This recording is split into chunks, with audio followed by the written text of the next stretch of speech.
So once again, welcome to the world of gynecoloscopy. I don't call it hysteroscopy anymore because this tool is not only to look into the uterine cavity.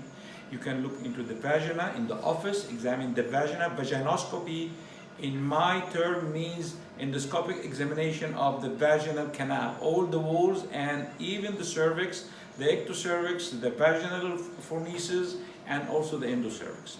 So people get a little bit confused how to maintain the pressure of fluid inside the vagina. If this is the vulva, just by 2 fingers, press like this, like I'm pressing on my nose. Press by the 2 fingers on the vulva to maintain the fluid in. It's not 100% occlusion, but it's enough to balloon the vagina and get you a good view. So now we'll move the camera to the lights on. Poker, please. Lights on. And you'll see how we do vaginoscopy, all right? Water on. Okay, so press the either. So now we are pressing on the vulva to allow ballooning of the vagina. You see now the vaginal canal is ballooned, okay? And that's the cervix.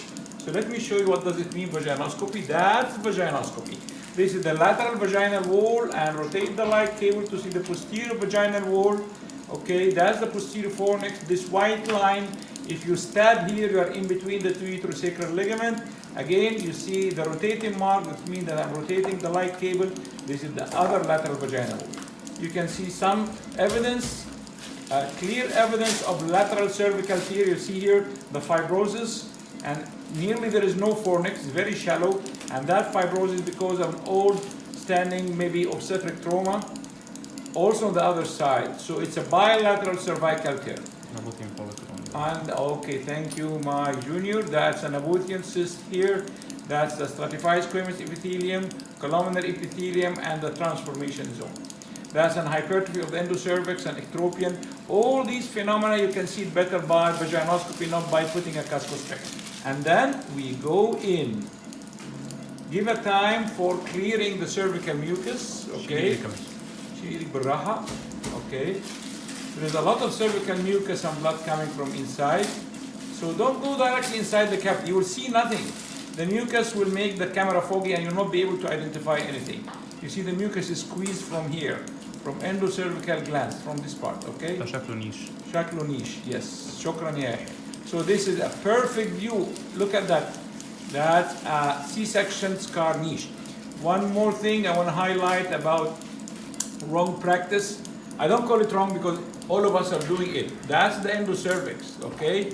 So all of us, we do the cesarean section incision very low. It's almost in the cervix. Because I'm a frequent visitor of the uterine cavity, so I see a lot of this phenomena, okay? The internal os is here, and the cesarean scar is here. You agree, Yahya? Yeah. That's a very low cesarean section scar. And then, that's the internal os, okay? Should I go in? Okay, there are some adhesions here. We'll cut the adhesions by the tip of the scope. By the tip of the scope, and we go in. There is more adhesion inside. This is the case of Asherman, actually. And this hole, I don't know where it leads to. عايز نخش بالمقص هنا؟ في كافيتي هنا. في كافيتي. طب اوكي. Cut عشان نعمل لهم شوية تشويق. And then we'll come back to the rest of the